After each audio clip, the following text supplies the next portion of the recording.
오늘 이 시간에는 인생이란 제목을 가지고 하나님 말씀을 증거하도록 하겠습니다. 오늘 말씀해 보시면 엘리야와 사르밧 과부의 이야기를 통해서 우리의 인생을 비춰주시는 걸 볼 수가 있는데, 성경 말씀이 어떤 것인지를 우리가 잘 봐야 되는 게, 성경 말씀은 옛날 얘기가 아니에요. 옛날 얘기가 아니고 이 과거에 쓰여진 이야기를 통하여서 현재를 비춰주는 이중 예언적 구조로 되어져 있습니다. 그래서 예언서가 만약에 존재한다면 그 예언서의 말씀을 통해서는 그때 당시에 있었던 사람들의 그 이야기를 비춰주고, 이 사람들이 앞으로 일어나야 될 일들에 대해서 예언이 되어지는 것이고, 또 그 예언이 그대로 순종함에 따라 이루어지는 그 일들을 통해서 오늘날 우리에게까지 이 말씀을 주시고 있다는 겁니다. 그러면 오늘 하나님께서 이 말씀을 통해 우리에게 주시고자 하는 건 뭐냐면, 엘리야와 사르밧 과부 이야기를 통해서 비춰줘야 될 내 이야기가 있다는 거예요. 내 이야기. 성경은 그것 때문에 이 모든 이야기를 하고 있는 겁니다. 그러면 창세기 1장 1절에서부터 요한계시록 22장까지의 그 전체적인 내용이 누구 얘기를 하고 있어요? 다 내 얘기를 하고 있고, 나를 구원하시기 위해서 오신 예수 그리스도에 대해서 이야기를 하고 있다는 겁니다. 우리는 이것을 제대로 보게 되어지면 내 신앙이 어떤 길로 가고 있는지, 내가 하나님 편에서 어떤 모습으로 나가고 있는지 등등등을 볼 수 있다는 거예요. 그러니까 이 얘기가 다른 사람의 얘기가 아니라는 거죠. 과거에 있었던 이야기이기도 하지만 그들이 하나님의 말씀을 통해서 회복되어진 이야기, 그 사건을 통해 오늘날 여러분들에게도 동일하게 말씀이 비춰지는 대상자라면, 이것을 들어야 될 택한 백성이라면 이거를 여러분들에게 들려주신다는 거예요. 다 같이 은혜를 받으면 좋겠지만, 다 같이 천국 가면 좋겠지만, 다 같이 들어가는 천국이 아니라는 거죠. 근데 제가 늘 기도하는 게 뭐냐면, 우리 교회를 밟았던 모든 이들이 구원받기를 원하고 늘 기도하고 있어요. 하나님, 정말 저 영혼들을 불쌍히 여겨달라고. 말씀이 우리 자신들을 향해서 얘기하고 있는데 알지를 못하고 나가니 얼마나 안타까워요. 그래서 성경은 계속 얘기하는 게 뭐냐면, 구약에 있는 모든 역사와 신약에 있는 모든 역사를 통해서 마당만 밟고 가는 사람이 있다는 거예요. 오늘도 이 말씀을 여러분들이 들어야 생명이 되는 것이지, 듣지 않고 나간다면 여러분들은 마당만 밟고 나가는 존재, 그리고 형식에만 치우치는 존재, 그것으로는 우리가 구원함을 얻을 수 없다는 것을 기억하며 오늘 말씀을 들으셔야 될 겁니다. 그래서 엘리야와 사르밧 과부의 이야기를 통해서 하나님이 주시고자 하는 메시지는, 그들에게 가뭄이라는 심판이 내려졌어요. 그 가뭄 심판을 통해서 하나님이 그냥 눈에 보여지는 가뭄을 주는 게 목적이 아니라는 거죠. 여러분들의 삶 속에 눈에 보여지는 고통을 주는 게 목적이 아니라는 겁니다. 그 가뭄을 통해 누가 진짜 참 신앙인인가를 말씀해주고 있다는 거예요.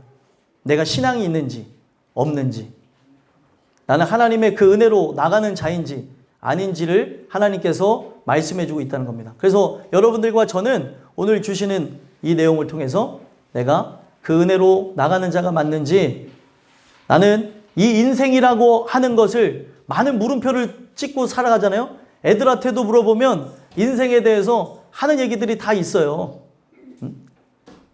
너의 인생은 뭐냐? 애들이 어리니까 못 알아들을 것 같죠?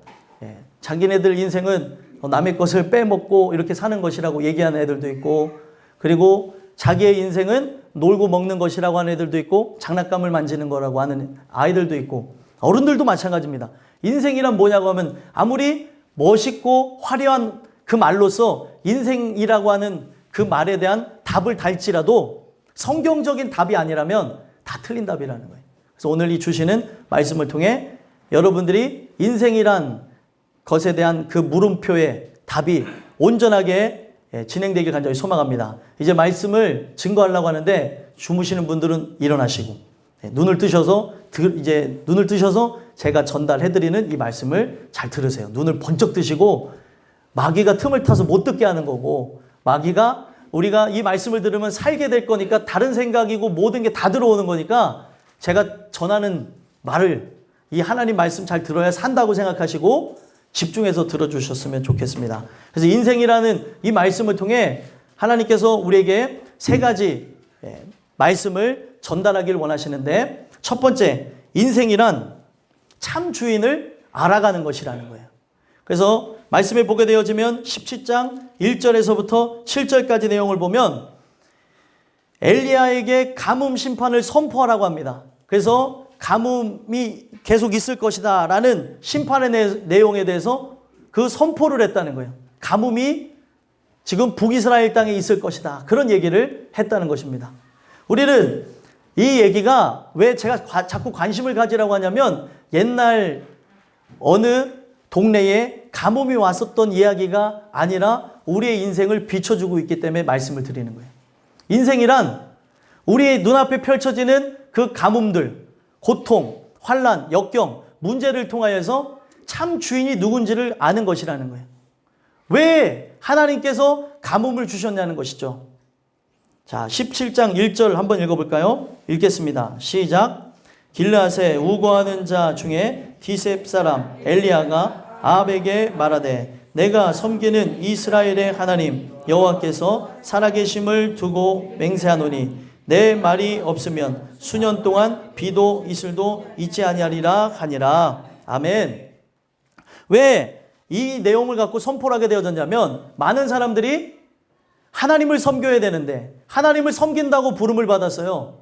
근데 그 부름을 받은 그들이 입술로는 하나님을 찬양하고, 입술로는 아멘 아멘 하고, 입술로는 그분을 높이며 살아간다고 말은 하지만 그 마음에는 바알 하나님이 존재했다는 거예요. 그 바알 하나님이 그들 안에 역사하고 있으니까 그들은 그것에 따라서 모든 사물을 보고 모든 것을 판단하며 살았다는 거예요. 바알 신이 어떤 것을 갖고 있냐면, 바알이라고 하는 우상은 농사의 신이고 풍요의 신입니다. 그 농사와 그 풍요의 신을 통하여서 얘기하는 게 뭐예요? 그들이 사랑했던 게 이 세상의 것 아니에요? 이 세상의 것, 잘 먹고 잘 살고 잘 마시는 것. 그래서 바알 하나님을 부르짖게 되어진 거예요. 내 삶을 좀 하나님 돌아봐 달라고. 하나님의 관심은 육체에 있는 것이 아니고 육체 속에 있는 영혼에 관심이 있는데, 오늘도 제가 여러분들한테 말씀을 드리지만, 육체에 관심 있는 사람은 육체에 대한 얘기로만 들릴 것이고, 영혼에 관련이 있는 사람들, 영혼에 관심 있는 사람은 영혼에 대해서만 들려질 것입니다. 그러면은 그 말씀을 통해서 얘기하는 게 뭐냐는 거예요. 도대체 하나님께서 이 가뭄 심판을 통해서 얘기하는 게, 눈에 보여지는 가뭄이 그냥 가뭄이 아니라는 거예요. 너희들이 섬긴 신이 가짜였고 너희들이 섬긴 신이 능력이 없다는 걸 보여주기 위해서 그렇다는 거예요. 바알에게 부르짖었습니다. 농사가 잘 되게 해달라고. 바알에게 하나님 나의 삶을 형통하게 해달라고, 풍요롭게 해달라고 했어요. 그럼 그전에는 하나님이 이거를 보호하셔서 그 땅에 가뭄이 없었는데, 하나님이 저 하늘에서 보시니까 너무 기가 막힌 거죠. 인생에 우리의 삶에 형통함이 있는 것, 인생에 우리의 삶 가운데 다른 문제가 생겨나지 않는 것, 그분이 나를 보호해서 그러는 건데, 이 보호가 어디로부터 오는지를 모르고 다른 데 가서 절하고 있는 거예요. 다른 데 가서. 하나님이 보호하셔서 그렇게 되어진데 우리가 세상 앞에 절을 하고 있다는 거예요. 그러니까 네가 세상 신을 따라가고 세상 앞에 절을 하고 있느냐? 그러니까 내가 너의 인생에 가뭄을 일으키겠다. 눈을 떠서 들어주세요. 고개 숙이지 마시고 저를 봐주시고, 저를 봐주세요. 고개를 숙이지 마시고 저를 봐주세요. 들으셔야 살아요. 이 교회 나온 목적이 무엇입니까? 말씀 듣고 살기 위해서 나온 거잖아요. 여기에 받고 나가는 게 목적을 두지 마시라니까요. 들어야 산다니까요. 그러니까 우리가 이 내용을 통해서 봐야 되는 게 뭐냐는 거죠. 지금 하나님께서 인생에 가뭄을 주고 있다는 거예요. 과거에 내 삶에 그냥 우연처럼 지나갔던 모든 일들 돌아다 보면 하나님의 손길이 있었다는 것을 우리가 볼 수가 있는 것처럼, 가뭄이라는 건 무엇입니까? 척박해지는 것이고, 갈라지는 것이고, 고통스러운 것이고, 먹을 걸 못 먹는 것이고, 우리의 삶에 문제거리가 있는 게 가뭄 아니에요? 보여지는 그 가뭄 심판을 통하여서 너희들이 다른 신을 섬겼기 때문에 참 주인을 알아야 되니까 내가 너의 삶의 그 모든 문제를 일으키겠다는 거예요. 하나님께서 참 주인을 알아야 되니까. 근데 오늘날 우리의 삶이 가뭄이 일어나고 있는데도 하나님의 말씀이 들려지지 않으니까 가뭄이 우연히 진행되어지는 줄 알고 있는데 우연이 아니라는 거예요. 그러면은 성경에서 말하는 가뭄이 무엇일까요? 성경에서 말하는 가뭄, 내 삶의 고통, 환난, 역경, 그리고 문제, 내가 견디기 힘든 모든 것이 가뭄입니다. 왜 가뭄을 주시냐는 거예요. 하나님을 섬겨야 될 우리가 다른 걸 섬기고 있다는 거예요. 세상 신을 의지하고 나가고 있기 때문에 너의 삶의 주인이 있다는 것을 기억하라는 거예요. 주인을 인정하지 않고 나가니까 하나님을 무시하고 하나님께 우리의 삶이 모든 초점을 맞추고 나가야 되는데 하나님이 두 번째, 세 번째, 어떤 사람에게는 10번째, 어떤 사람에게는 필요 없는 것, 무가치한 것으로 나가게 되니까 하나님이 우리를 사랑하셔서 주인이라는 걸 보여주기 위해 가뭄이라는 걸 주시는 거예요. 모든 사람에게 다 주는 게 아닙니다. 버린 놈에게는 그런 일이 일어나지 않아요. 버린 사람에게는. 사랑하고 또 변화시켜야 될 그 자에게만 가뭄이라는 걸 허락하십니다. 고통이 와야 주님을 바라보게 되어지고 고통이 와야 인생을 돌아보기 때문에 그렇게 하시는데 바닥까지 떨어져도 못 느끼니 그게 어찌된 일이냐는 거예요. 삶에 먹을 것이 없어지고 입을 것이 없어지고 우리의 삶이 고통 가운데 나가는데 하나님을 바라보지 않고 아직도 세속적인 하나님, 아직도 그 영혼을 구원하시는 하나님을 바라보지를 못하니까 하나님이 나를 옥죄어 오고 있는 거예요. 넓은 반경에서 좁은 반경으로 점점 이렇게 좁혀오고 있는데도 불구하고 모르니까 계속 그렇게 살아가고 있는 겁니다. 하나님은 이 일을 진행하시는데 딱 한 가지 목적을 갖고 진행하십니다. 무엇이요? 바로 여러분들과 저를 구원하기 위해서 삶의 고통이라는 걸 가지고 우리를 그분을 바라볼 수 있도록 만들어 주신다는 거예요. 그래서 하나님의 말, 하나님의 그 말씀이 가장 중요하다는 것, 그 말씀만이 생명이라는 것을 알게 하기 위해 수년 동안 비도 이슬도 내리지 않게 하겠다는 거예요. 내가 이제 말하는 이 시점에서부터 고통이 시작될 것이고 내가 다시 비와 이슬을 내린다고 하기 전까지는 계속 고통의 연속이라는 거예요. 여러분들과 저는 하나님이 우리를 사랑하셔서 나의 삶에 가뭄을 주시고 고통을 주시고 그리고 우리가 하나님을 바라볼 수 있도록 만지시는 하나님의 계획을 보게 되는 지혜가 있었으면 좋겠습니다. 그래서 이것을 누가 증거하나요? 엘리야가 가서 왕에게 선포합니다. 그래서 왕에게 선포하고 난 이후부터 도망을 다녀요. 3년 6개월 동안 도망도 다니는 모습도 있고 또 굳이 도망 다녔다고 말할 수가 없는 게 말씀에 의거해서 하나님이 가라고 하는 그곳에 가기도 하고 왕 앞에 나타나기도 하면서 엘리야는 하나님의 그 은혜를 따라서 나가게 합니다. 결국에 이 가뭄을 통하여서 하나님께서 설명하고 싶었던 것은 이 세상이 모든 것, 너희들이 계속해서 의지했던 것, 공급받았던 이 모든 루트가 차단될지라도 하나님을 의지하는 자는 먹이시겠다는 걸 보여주는 거예요. 나를 의지하는 자는 어떤 환경 속에서도 살려주실 것이다. 참 주인을 아는 자에게는 하나님께서 이 일을 진행한다는 걸 보여주는 겁니다. 그래서 2절에서부터 7절까지 내용을 보면 엘리야를 그리 시냇가에 숨게 하시고 하나님께서 뭘 통해서 먹게 하십니까? 까마귀를 통해서 먹게 하신다는 거예요. 까마귀. 까마귀는 어떤 동물이에요? 부정한 동물로 여깁니다. 율법에서도 부정한 동물로 여기고 서양의 그 서양 문화의 그런 것을 보게 되면 까마귀는 좋지 않은 동물로 여겨지죠. 또 우리나라도 그렇게 생각하고 일본만 까마귀를 길조로 여깁니다. 좀 특이하죠? 다른 나라들은 다 안 좋은 걸로 얘기하는데 근데 이 까마귀를 통해서 얘기하는 게 무엇이냐는 거예요. 그가 갖고 있는 생각, 부정적일 수도 있지만 하나님께서는 내 말을 듣고 나오는가 엘리야에게도 시험을 하시면서 그 말씀을 따라 나가게 하셨고 결국에 부정적으로 보여지는 존재일지언정 그 까마귀를 통하여서 먹이시고 입히시는 걸 보여줍니다. 까마귀를 통해서 입히시고 먹이시는 걸 보게 되어지면 하나님의 백성일지라도 하나님이 인도하시는 대로 나가지 않으면 그 까마귀만도 못하다는 걸 보여주는 거예요.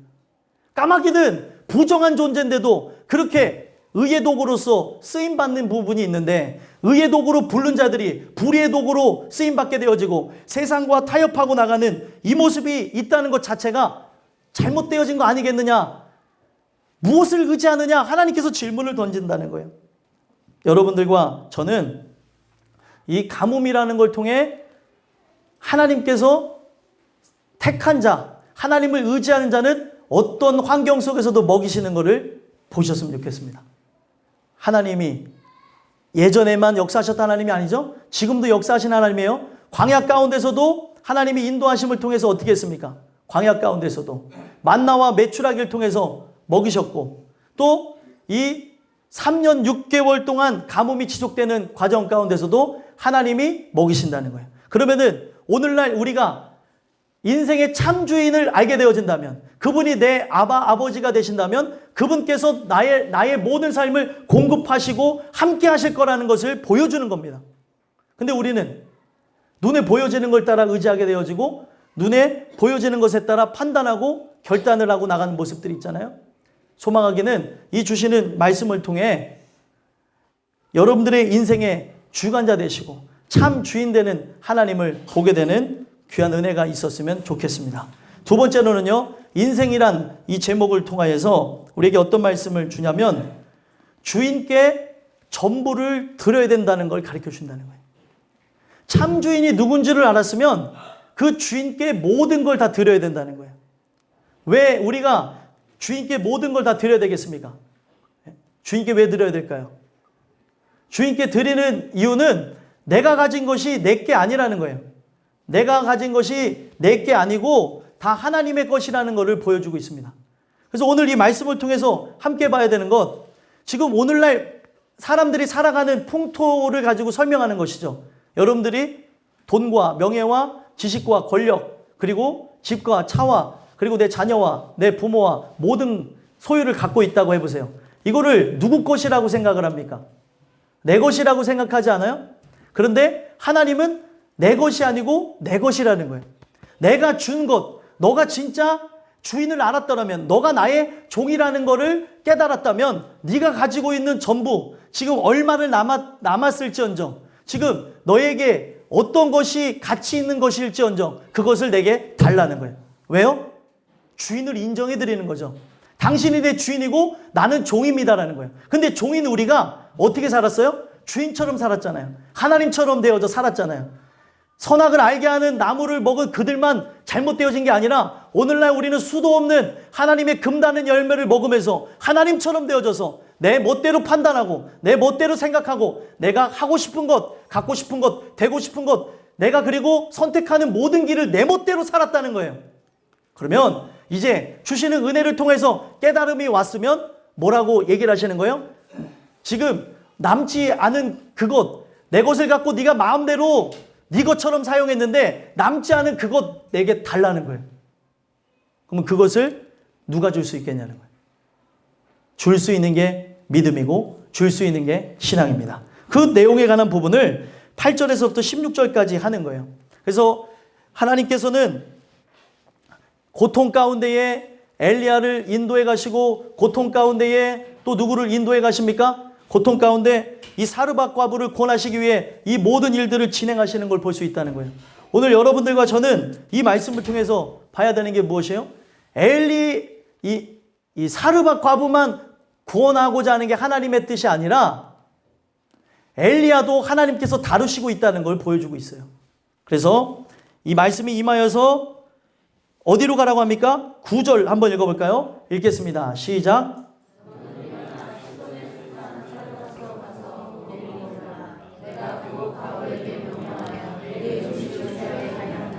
아멘. 너는 일어나 시돈에 속한 사르밧으로 가라는 거예요. 시돈이 어디냐면 우상 숭배의 본거지입니다. 바알 숭배의 본거지예요. 거기 시돈 지방에서 누가 시집을 왔냐면 이세벨이라고 하는 왕비가 시집을 오게 됩니다. 이세벨이라고 하는 왕비가 시집을 오면서 무엇을 갖고 왔냐면 바알신을 가지고 온 거예요. 그래서 바알신이 결국에 이스라엘 전역을 다 덮어버립니다. 우상 숭배가 만연하게 되어져요. 근데 우상 숭배의 본거지 그 땅에 누구를 가라고 해요? 엘리야를 가라고 하고 있어요. 엘리야가 자기 자존심이 남아있는 자였으면 안 갔을 것입니다. 그러나 하나님의 명령이고 하나님의 말씀이기 때문에 그 말씀만을 가지고 살아가는 자의 모형이었기 때문에 엘리야가 그곳에 가는 거예요. 자기 자존심을 불사하고.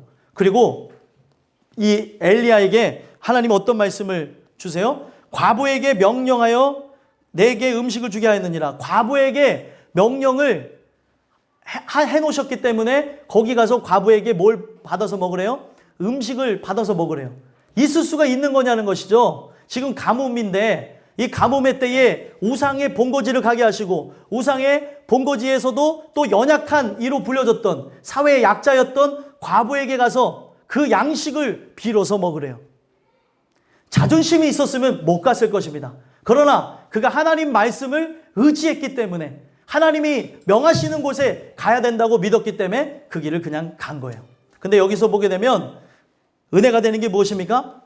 엘리야만 그렇게 하는 것이 아니라 그 땅에 지금 살고 있는 시돈 지방에 살고 있는 사르밧 지역의 그 과부 한 사람, 그 한 사람에게 명령하여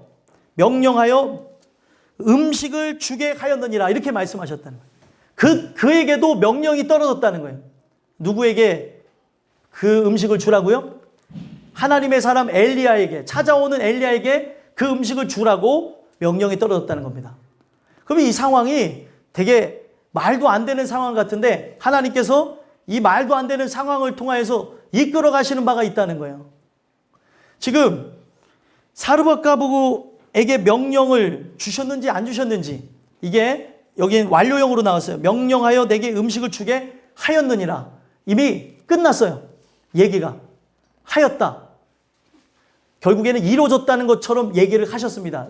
이게 무엇이냐면 하나님은 구원할 자를 택하시고 구원할 자를 택하셔서 부르신다는 것을 보여주시는 것이고 이거를 통하여서 하나님이 결국에 승리한다는 구조를 보여주시는 거예요.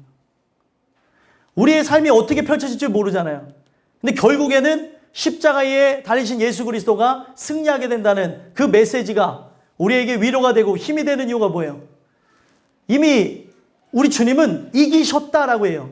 이기셨다. 눈으로 봤을 때는 우리가 이겼는지를 모르지만 성경이 뭐라고 얘기하고 있습니까? 뱀의 머리를 부쉈대잖아요. 사단의 머리가 박살이 났다고 얘기하지 않습니까? 그러면 눈앞에서 역사하는 건 뭐예요? 머리가 부서진 뱀의 모습이고 머리가 없어진 사단의 모습이라는 거예요. 그러면 우리가 그 하나님을 인정하고 하나님이 진짜 나의 전부가 되는 자는 그분이 머리가 되는 역사 가운데로 나갈 거라는 거죠.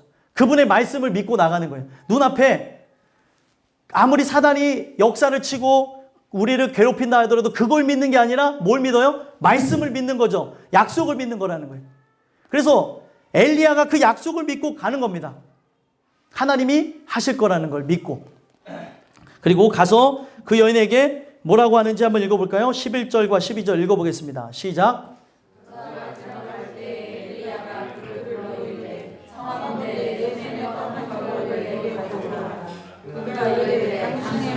여호와께서 살아계심을 두고 맹세하니 나는 떡이 없고 다만 통에 가루 한 분과 병에 기름 조금이니라. 내가 나뭇가지 돌을 주워다가 나와 내 아들을 위하여 음식을 만들어 먹고 그 후에는 죽으리라.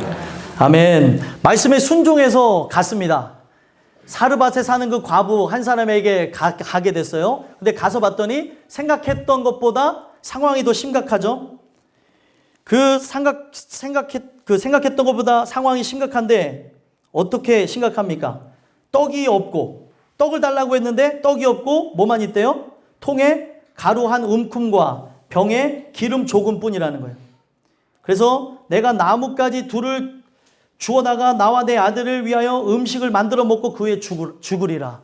심각한 여인에게 가서 떡을 달라고 요청하라고 하나님 말씀하셨어요. 우리는 하나님의 말씀으로 보지 않으면 어떤 일이 있는 걸 보여주는 거예요. 하나님 말씀으로 보지 않으면 어떻게 보여져요? 비인격적으로 보여지죠. 이제 저 사람은 한 끼 먹고 죽겠다는 사람에게 지금 하나님 뜻대로 순종을 못할 만한 상황에 이른 사람이에요. 현재로서는. 근데 하나님은 순종하라잖아요.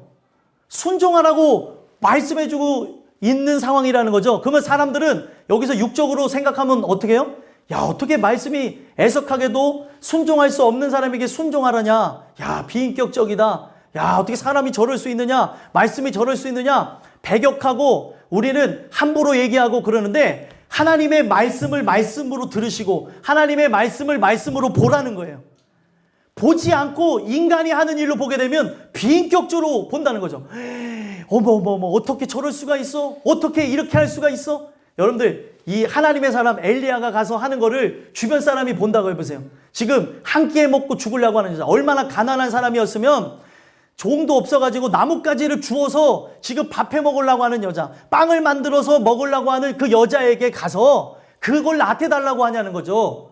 이걸 먹고 죽겠다는데 이게 전부라고 하는데, 사람은요 이것을 통해 어떤 모습이 있냐면, 내가 하나님 말씀을 순종하지 못할 때 사람들은 하나님께 기도하는 게 아니라 사람들에게 인정을 요구합니다. 나는 이래서 이것을 못해. 나는 이래서 이것을 할 수가 없어.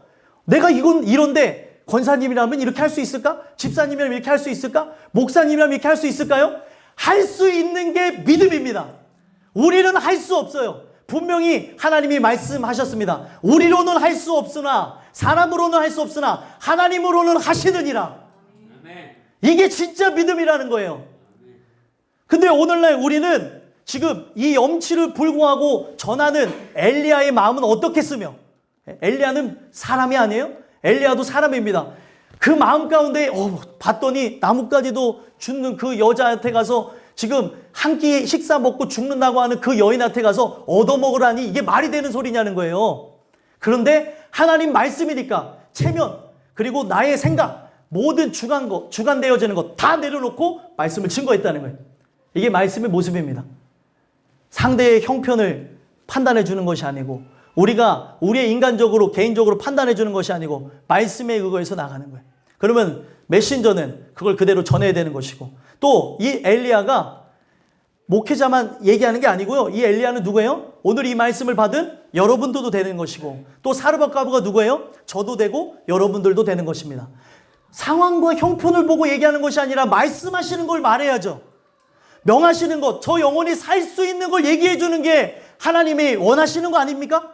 근데 오늘날 하나님이 원하시는 것보다 사람의 감정을 맞추고, 사람의 비율을 맞추고, 사람의 그 인정관계를 따지다 보니까 이렇게 하면 이렇게 되는데 저렇게 하면 저렇게 되는데, 하나님의 그 말씀을 보고 나가야 된다는 거예요. 하나님 말씀을 보고. 근데 오늘날 우리는 그 인간의 그 생각을 갖고 그대로 이 말씀을 받은 다음에도 그렇게 행해 나갈 때가 있다는 거예요.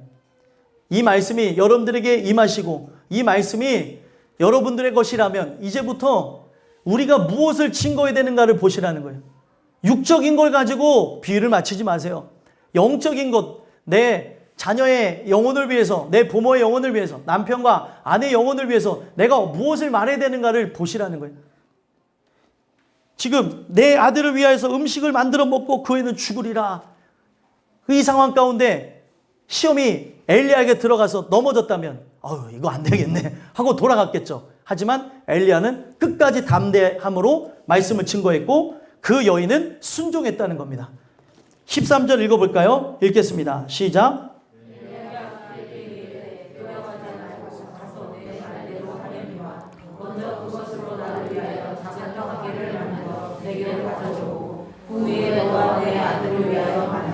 아멘. 엘리야가 여기에서 위축되지 않았습니다. 그대로 하나님 말씀을 증거하는데 뭐라고 얘기했습니까? 그 여인에게 두려워하지 말고 가서 내 말대로 하려니와 먼저 그것으로 나를 위하여 작은 떡 하나를 만들어 내게로 가져오고 그 후에 너와 내 아들을 위하여 만들라. 이 얘기는 뭐예요? 이 이야기는 먼저 나를 위해서 이 빵을 만들어 오고 다음에는 당신들 드세요. 이런 얘기잖아요. 쉽게. 그러면은 지금 엘리야에게 빵을 주면은 이 여인하고 아들이 먹을 게 있어요, 없어요? 없어요. 없는데 지금 이 얘기를 하는 거예요. 만들라. 아니 이게 어떻게 말이 되는 얘기인가? 인간의 생각으로는 다 이해가 되지 않습니다. 하나님께서 당신이 진짜 주인이 되어졌다고 믿는 자에게 주시는 말씀이 뭐예요? 내 삶의 전부를 원하시는 거예요. 전부.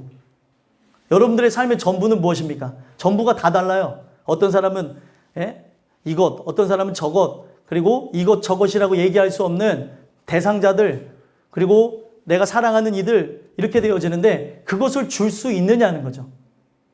먼저. 이게 신앙이에요. 이게 신앙. 그래서 우리 주님께서 누가복음 4장에도 이 여인을 높이 평가했습니다.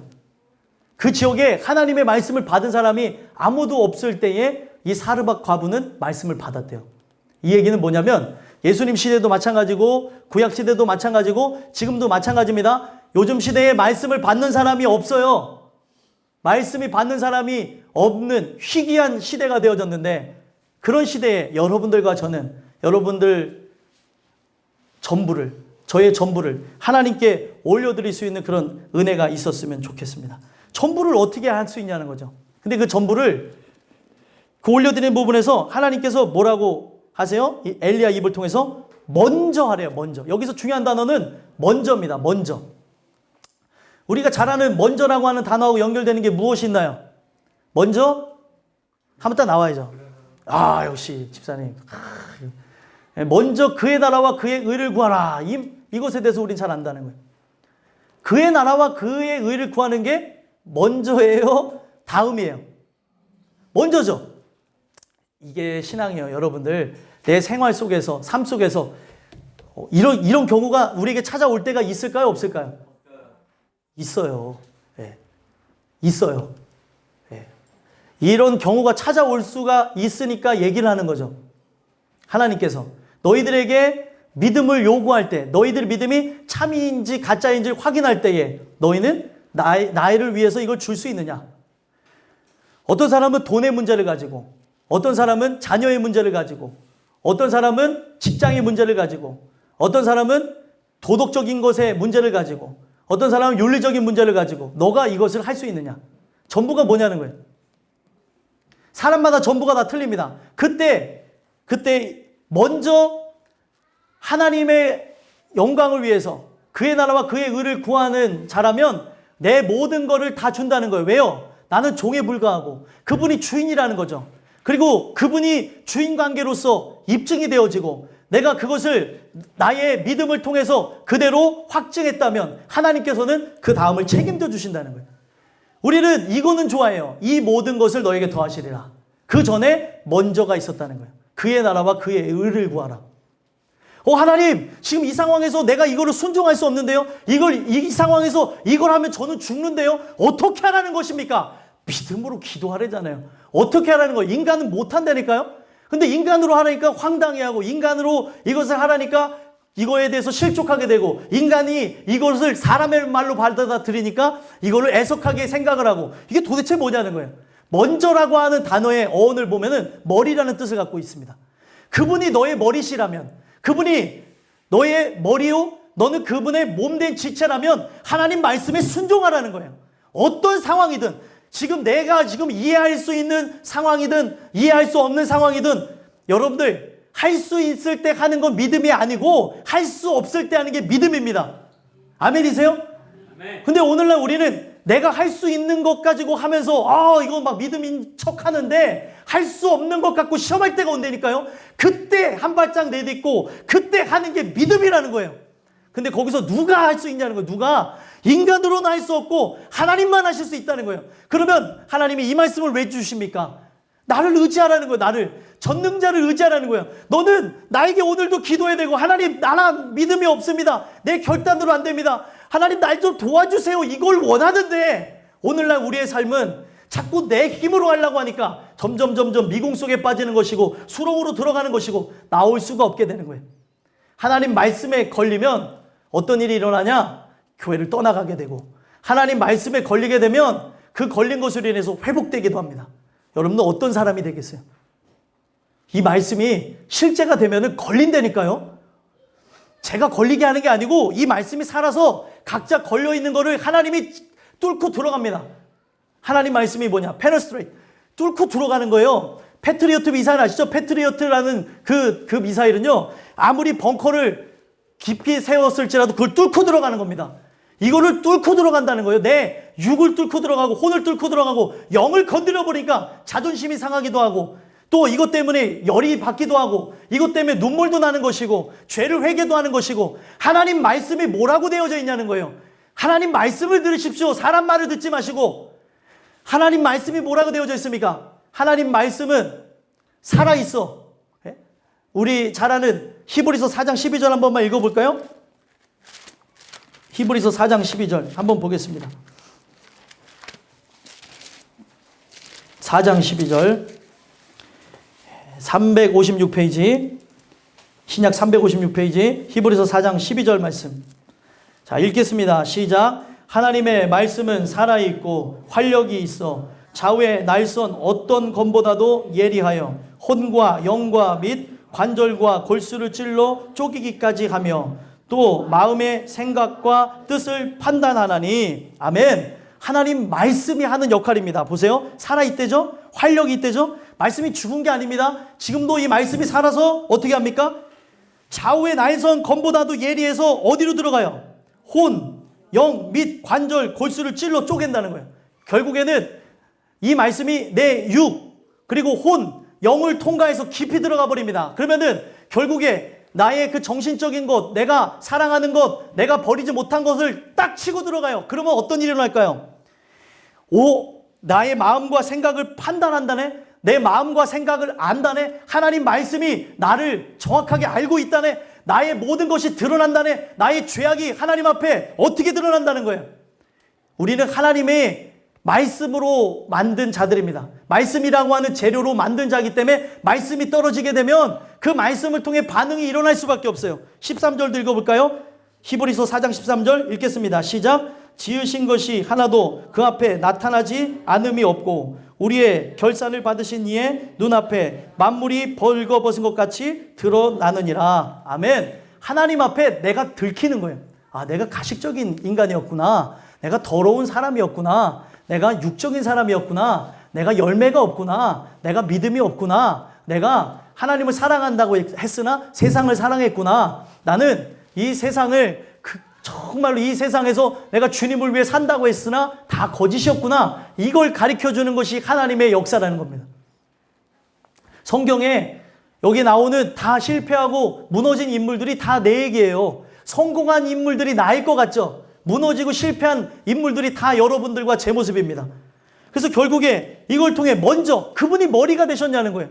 너는 머리에 통제를 받느냐? 이 머리가 지금 손을 들라고 하면 손을 들어야 되는 거잖아요. 근데 이 머리에서는 손을 들어서 제스처를 하는데 이게 쳐보세요. 어떻게 되겠습니까? 웃기죠? 왜 목사님 왜 저러나 하겠는 것처럼 오늘날 머리가 판단하는 대로 일어나지 않는 이것들이 일어나고 있다는 거예요. 지금 제 얘기를 잘 들으세요. 제가 친 거 이것만 보지 마시고, 말이 되냐는 거예요. 머리가 인도하는 대로 몸이 움직여야 우리가 온전한 사람이라고 얘기를 하는데 머리가 먼저가 바로 그분이시라는데 그분을 어떻게 내가 제쳐둘 수 있냐는 거예요. 제쳐두다. 먼저가 되지 않다. 이게 뭔지 아십니까? 성경적으로 교만이라는 거예요. 교만. 자신감 넘치는 게 교만이 아니라 하나님을 제쳐두는 것이 교만이라고요. 그분이 두 번째, 세 번째로 밀리는 것. 하나님이 우리의 이유를 모르세요? 내 삶에 하나님 앞에 전부가 되실 수 있는 것. 첫 번째가 못 되는 걸 모르세요? 모르시면서 그걸 요구하겠습니까? 알면서도 요구하는 거예요. 더 큰 믿음을 주시려고. 이걸 통해서 성장하게 하시려고. 이걸 통해서 하나님이 영광 받으시려고 하는 겁니다. 내가 누구냐는 거예요. 내가 능력이 없느냐? 내 손이 짧으냐? 내 말이 내게 응하는 여부를 보리라. 하나님이 그렇게 말씀하신다는 거예요. 근데 우리는 하나님 말씀을 믿지를 못해요. 그 믿음 없는 모습 아닙니까? 그게 우리 모습 아니에요?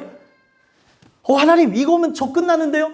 지금 이걸 해서 내 자녀와 먹고 살아야 되는데요? 아니라는 거예요. 여러분들과 저는 이 주신 말씀을 통해 먼저 그분의 그 뜻을 위해서 살아가는 그런 은혜가 있게 되기를 간절히 소망합니다. 그래서 뭐라고 얘기하십니까? 14절에서부터 16절 읽어볼까요? 읽겠습니다. 시작.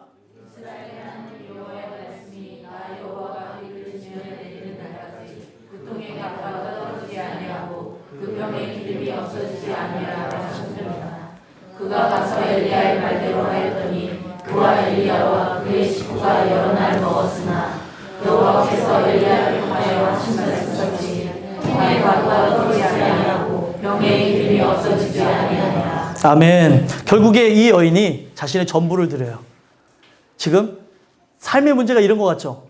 한 끼를 더해서 먹고 하루를 더 사냐? 한 끼를 덜 먹고 하루를 못 사냐? 이런 문제 같죠? 아닙니다. 우리는 이 여인이 걸린 문제를 내 문제가 아니라서 아무것도 아닌 것 같은데 하나님은 내 문제로 여기시면서 너의 삶의 전부를 줄 수 있느냐? 그걸 질문하시는 거예요. 그러면 전부를 주게 되어진 자, 하나님이 전부라고 여기는 자에게는 하나님께서 어떻게 하셨어요? 말씀하신 대로 비를 지면에 내리는 그날까지 뭐가 떨어지지 않는데요? 통에 가루가 떨어지지 아니하고 그 병의 기름이 없어지지 아니하리라. 14절에 말씀하셨다는 거죠. 그리고 이것 그대로 실제로 어떻게 됐습니까? 이 말씀하신 그대로 그 여인이 하였더니 엘리야와 그의 식구가 뭐라고 합니까? 15절. 뭐라고 얘기하고 있어요? 여러 날 먹었다. 그의 식구가 여러 날 먹었다는 거예요. 한 사람이 순종하는 걸 통해서 모든 사람들이 살아나게 됐다는 겁니다. 결국에 한 사람, 눈뜬 한 사람이 중요하고 귀 들리는 한 사람이 중요한 거예요. 그 한 사람을 통해서 가정과 또 직장과 사회를 변화시킬 겁니다. 고난과 역경은 끊임없이 찾아올 것이고 말씀이 들어가면, 믿음이 들어가면 계속 여러분들을 흔드는 시험거리가 찾아올 것이에요. 하지만 절대 굴하지 마시고 하나님이 전부라는 것을 여기고 나가신다면 하나님께서 여러분들의 삶 속에 귀한 은혜를 주실 줄 믿습니다. 끝으로 세 번째로는요, 인생이란 무엇이냐면 주인으로부터 천국을 받는 것, 주인으로부터 천국을 받는 것이 인생이라는 거예요. 왜 그렇습니까? 우리가 이 세상에 있는 내 것이라고 하는 것이 누구 거예요? 내가 전부라고 여기는 거 누구 것입니까? 하나님 것이죠. 하나님 것을 다시 그분에게 올려드렸을 때 이걸 영광을 돌린다고 합니다. 하나님께 그걸 올려드렸을 때 하나님께서 뭐예요? 자신이 줄 수 있는 전부를 주세요. 하나님이 줄 수 있는 전부는 무엇입니까? 천국이에요. 천국. 그러면 이 땅에서 내 것도 아닌데 내 것이라고 하면서 살아가잖아요. 근데 이것을 아버지께 드릴 수 있는 자들, 그런 자들에게 하나님이 그 삶을 다 약속하신다는 거예요. 근데 오늘날 우리는 하나님 앞에 하나님 당신이 전부입니다라고 말하는 것과 행동은 정반대로 가잖아요. 하나님 앞에 신앙생활하는 부분에서 하나님 앞에 진짜 그 모든 것을 올려드린다는 그 입장에서 하나님을 인정하는 것, 말씀을 지키는 것, 당신이 전부입니다 말과 행동은 반대로 가는 게 있는데 진짜 그 전부가 되어지는 것, 어떤 사람은 돈이 되어진다니까요. 근데 그 돈이라고 하는 거를 하나님 앞에 드릴 수 있느냐는 것이죠. 내 자녀, 눈에 넣어도 안 아픈 자녀 드릴 수 있냐는 것이죠. 이것을 드릴 수 있는 게 믿음이고 이 믿음은 하늘로부터 온대요. 그래서 기도를 하는 것이에요. 그래서 그것을 하나님 앞에 드리게 되면 놀라운 건 무엇입니까? 하나님이 책임져 주신다는 거. 하나님이 너가 내 것을 네 것이라고 여기고 있는데 그 네 것이라고 여겼던 걸 다시 내 것이라고 여겨준다고? 너는 은혜가 있는 자구나. 내게 이 은혜를 받았구나. 그렇다면 내가 너에게 천국을 주겠다는 거예요. 사실 이 여인의 전부는 먹는 게 아니었죠. 이 여인의 전부는 무엇입니까? 이 여인의 전부는 무엇이에요? 아들이었죠. 이 여인의 전부는 아들이었습니다. 근데 왜 내가 그 먹을 것을 붙잡고 있었던 거예요? 아들 때문에 붙잡고 있었던 거잖아요. 근데 그 먹을 수 있었던 그것을 하나님 앞에 내어드림으로 하나님이 어떻게 하세요? 이 죽은 아들을 살리는 역사가 17절에서부터 24절까지 나오는 거예요. 이 여인이 하나님 앞에 전부를 드렸기 때문에 그 여인의 실제적인 전부인 아들을 주시겠다는 겁니다. 그래서 결국에 이 아들을 주시겠다는 이 말씀을 통해서 우리에게 무엇을 하시는가를 보세요. 자, 17절, 18절 한번 읽어볼까요? 읽겠습니다. 시작.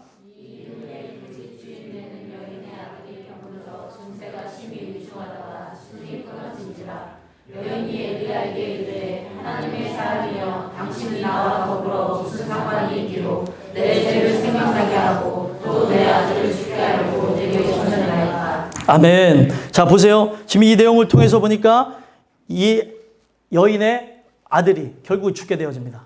문제가 다 해결된 줄 알았더니 결국에 아들이 죽게 되는 문제를 겪게 되어지죠. 근데 이 과정 가운데 어떤 일이 있었습니까? 식구가 여러 날 동안 먹었다라는 그 얘기를 통해서 여러 날 동안 누가 함께 있었다는 걸 알 수 있어요? 예? 여러 날 동안 엘리야가 함께 있었다는 걸 알 수 있죠? 엘리야가 뭘 전해줬어요? 하나님 말씀을 증거해 줬을 것입니다. 그렇기 때문에 아들이 딱 죽으니까 뭐가 생각나요? 죄가 생각나는 것이고, 아들이 딱 죽으니까 뭐가 생각납니까? 하나님의 뜻대로 살지 않은 게 생각이 나는 거예요. 진짜 은혜는 무엇이냐는 것이죠. 내가 하나님 앞에 전부를 건 자에게 주시는 진짜 은혜는 바로 나의 죄 문제가 해결돼서 천국을 선물로 받는 거라는 거예요. 하나님이 주실 수 있는 가장 큰 선물은 이 땅에서 모든 걸 더해주는 것이 아니라 그의 나라와 그의 의를 받게 되는 것, 그게 진짜 선물이라는 겁니다. 근데 우리는 이 땅에서 더해지는 것이 축복인 줄 아는데 이 땅에서 더해지는 것보다 더 중요한 천국이 진짜 선물이라는 거예요. 근데 진짜 선물이 어떻게 해서 되어지는 거예요? 먼저 드린 자에게, 먼저 그분을 인정한 자에게 이 천국을 주시는 겁니다. 이 아들을 주신 것하고 천국하고 연결을 하는 거예요. 이 여인의 전부는 아들이었잖아요. 결국에 이 아들을 위해서 할 수 있는 이 모든 것들을 포기하고 먹을 것을 엘리야에게 나눠주는 그것을 통해서 하나님께서는 이 여인에게 아들의 생명과 이들에게 구원과 앞날의 모든 것들을 열어주셨다는 거예요. 여러분들, 오늘날 전부를 거는 인생에게 주시는 것은 내 죄 문제를 해결하신 바로 하나님의 아들 되시는 예수 그리스도를 우리에게 주시는 것이고, 그 예수 그리스도를 통하여서 우리는 천국을 선물로 받게 되어지는 겁니다. 우리 인생의 그 모든 것들 하나님의 것이잖아요. 그 하나님의 것을 하나님께 돌려드리면 하나님께서는 모든 걸 주관하시고 또 자신의 전부가 되시는 아들을 주신다는 거예요. 전부를 준 자에게. 여러분들과 제가 하나님께 전부를 드리는 인생이 됐으면 좋겠어요. 전부를 드리면 하나님께서는 우리에게 누구를 주세요? 아들. 그의 전부 되시는 예수 그리스도를 준다는 겁니다. 그러면 그 예수 그리스도를 영접한 자가 천국에 가는 것이지, 오늘도 우리가 이 말씀을 받으면서 예수하고 상관없는 자가 들어가는 데가 천국이 아니에요. 그래서 그 예수 생명이 들어간 사람은 천국을 사모하게 되어지고, 예수 생명이 들어간 사람은 인간의 뜻대로 살라고 하지 아니하고, 예수 생명이 들어간 사람은 어떻게든 들으려고 발버둥을 치고 어떻게든 하나님 말씀대로 살라고 하고 어떻게든 하나님의 은혜대로 도와달라고 하면서 기도하는 것이 생명이 들어왔기 때문에 나타난 현상이 된다는 거예요. 근데 오늘 여러분들과 저는 어떻습니까? 생명이 들어온 것 같나요? 이 주시는 이 은혜를 통하여서 내가 전부를 드린 자가 맞는지, 하나님만이 전부라고 여기면서 나의 모든 걸 올려드리는 역사가 있는지를 보셨으면 좋겠습니다. 그거를 다 준 자에게 무엇을 준다고요? 그 아들을 주신다는 거예요. 이 아들을 잃어버렸습니다. 전부를 잃어버렸어요. 그랬더니 이 여인이 이제 울며 불면서 엘리야에게 이 아들을 죽게 하라고 오셨나이까 하면서 얘기를 했더니 엘리야가 어떻게 했습니까? 다락에 올라가서 침상에 누이고 하나님 앞에 간구합니다. 20절 읽어보겠습니다. 간구한 내용입니다. 시작. 여호와께 부르짖어 이르되 내 하나님 여호와여, 주께서 또 내가 우거하는 집과 과부에게 재앙을 내리사 그 아들이 죽게 하셨나이까 하고 간구해요. 엘리야의 그 간구하는 기도를 통하여서 누가 살아나요? 아들이 살아납니다. 중보의 역할을 한 거죠. 하나님 사이에 엘리야의 기도를 통하여서 죽은 아들이 살아납니다. 이 얘기는 누구를 얘기하는 거냐면 우리 모든 사람들이 죄를 범하여서 죽어야 돼요. 내 아들도 죽고 나도 죽어야 되고 내 딸도 죽고 내 부모도 죽고 다 죽어야 되는데 누가 이 중보자의 역할을 했어요? 우리 예수님이 십자가 달려 죽으시는 그 역사를 통하여서 우리 모든 생명들을 살려주셨다는 거예요. 그러면 여러분들과 저는 하나님이 전부라고 여기면서 나가는 자라고 한다면 하나님께서 반드시 어떤 과정으로 인도하실 것이냐면 내가 바로 죄인이라는 것. 이 여인이 겪었던 내가 바로 내가 내 죄를 왜 생각나게 하시고 왜 아들을 죽게 하려고 오셨나이까? 왜 내 죄를 생각나게 하십니까? 하나님, 내가 죄인입니다. 이것을 우리에게 허락하신다는 거예요. 전부를 준 자에게 가장 큰 선물은 천국 아니겠습니까? 영생 아니겠습니까? 그러기 위해서는 우리 모든 이들이 뭘 통해서 봐야 되냐? 내가 전부를 드린 자가 어떻게 해서 맞는지 어떤 걸 통해서 우리가 분별해낼 수 있냐면 죄인인 자. 그가 말하는 것을 보고 행동하는 걸 보면 죄인인지 아닌 줄 알 수 있다는 거예요. 죄인은 결코 그 자기를 자랑하거나 결코 자기를 드러내거나 자기 의로 나가질 않습니다. 여러분들과 제가 죄인인 줄을 보셨으면 좋겠어요. 교회는 어떤 사람들이 모이는데요? 죄인들이 모이는 곳이에요. 근데 죄인들이 모였는데 어떻게 우리는 자꾸 나라는 존재를 드러내냐고 하는 것이죠. 이런 문제를 갖고 구약에도 또 신약에도 계속 존재했습니다. 하나님은 우리에게 뭐라고 얘기하시냐면 내가 그를 위해서 살아야 되는 봉을 뛰어넘어서 우리에게 은혜를 뭐라고까지 주시냐면 고린도전서에 보면은 너희들이 찌꺼기래요. 찌꺼기. 고린도전서 4장에서 얘기하는 게 너희가 십자가를 실제로 경험했고 성령을 통하여서 나가고 그리스도가 기초가 되어졌다면 1, 2, 3장에 나와져 있는 내용이에요. 그러면 너희들이 어떻게 한다는 거예요? 찌꺼기같이 그들이 여긴다 하여도 살아간다는 거예요. 나란 존재가 없다는 것이죠. 근데 오늘날 교회가 어때요? 찌꺼기가 될 수 있나요? 내가 조금이라도 이런 부분에서 무시당하는 것 같고 조금이라도 사람들에게 뒤처지는 것 같으면 비교하고 또 스트레스 받고 하는데 아니라는 겁니다. 우리는 이 모습이 다 우리의 모습이에요. 어떻게 찌꺼기가 될 수 있어요? 인간이. 감정이 있는데 지식이 있는데 그렇죠? 또 우리가 많은 사람들보다 계급이 높다고 생각해 보세요. 내가 또 영적으로 높다고 생각해 보세요. 어떻게 그렇게 살아갈 수 있냐는. 은혜는 내가 가장 죄인 중에 괴수가 되는 게 은혜입니다. 여러분들과 저는 주시는 은혜를 통해서 찌꺼기같이 될 수 있나요? 없습니다. 없는 말씀을 왜 주셨을까요? 그분을 의지하는 자에게 이런 힘과 능력, 은혜와 사랑을 주시겠다는 거예요.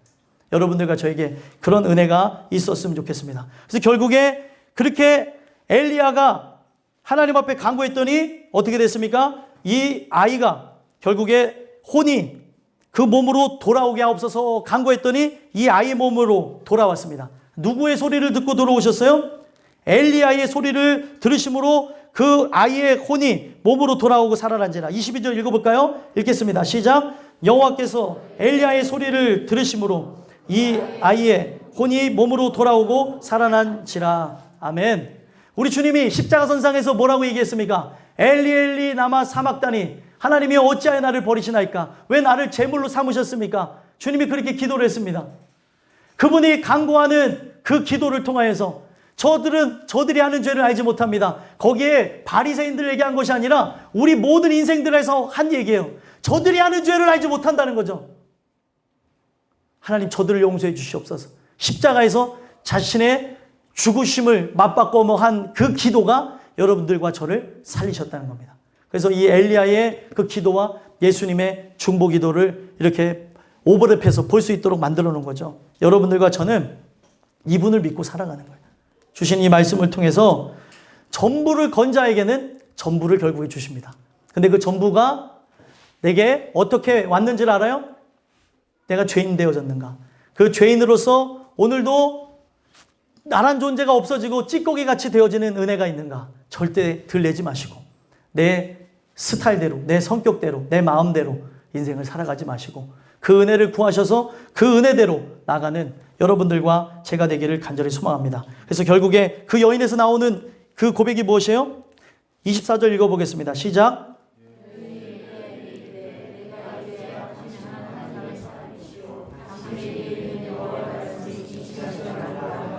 아멘. 이 여인은 그 신앙에 대한 그 부분들이 그 갖고 있었던 죄성에 관해서 해결되어지므로 이 말씀이 전부라는 걸 알고 끝을 맺습니다. 그래서 이 여인은 지금까지도 예수님 시대에서도 예수님이 이 여인을 믿음을 회자시켰을 정도로 그런 자가 되어졌어요. 여러분들과 저는 하늘로부터 오는 믿음을 받는 것입니다. 오늘도 나는 믿음 없음을 아시고 내 힘으로 할 수 없음을 아시고 그분의 능력을 구하셔서 그분이 허락하시는 믿음과 힘과 능력으로 살아가는 그런 은혜가 있게 되기를 간절히 소망합니다. 기도하겠습니다.